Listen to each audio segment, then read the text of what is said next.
Assalamualaikum warahmatullahi wabarakatuh. Salam sejahtera, salam Malaysia Madani. Saya Amni Kaisah binti Safi'i, calon ikon pengawas kategori sekolah rendah.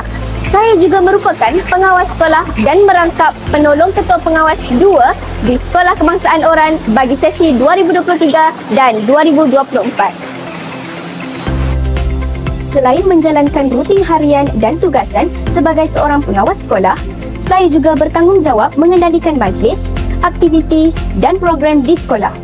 Di samping itu, saya banyak terlibat dalam membuat liputan TVPSS mengenai program-program di peringkat sekolah, negeri maupun kebangsaan.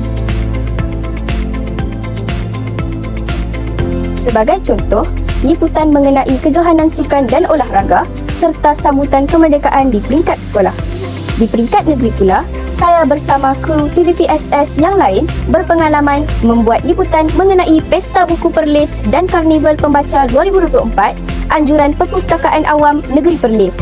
Apa yang lebih membanggakan, liputan kami telah berjaya merangkul Naib Johan dalam pertandingan video TVPSS sempena Pesta Buku tersebut.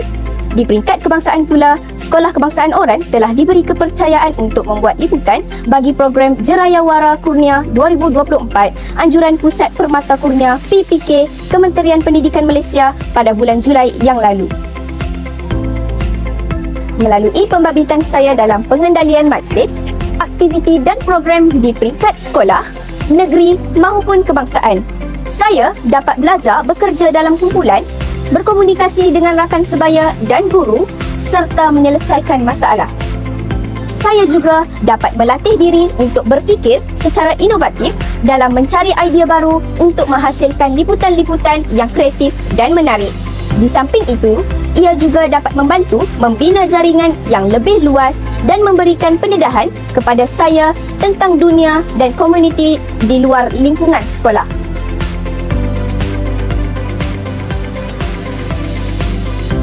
Akhir kata, sebagai pengawas, kita memegang tanggungjawab yang besar dalam memimpin, membimbing dan menjaga disiplin di sekolah. Peranan kita bukan hanya sekadar memastikan peraturan dipatuhi, tetapi juga menjadi contoh dan teladan kepada rakan-rakan yang lain. Ingatlah, kepimpinan bukanlah tentang kekuasaan, tetapi tentang melaksanakan tanggungjawab dan tugasan dengan penuh dedikasi dan amanah. Semoga saya dapat menjadi seorang pemimpin yang menjadi aspirasi kepada rakan-rakan yang lain.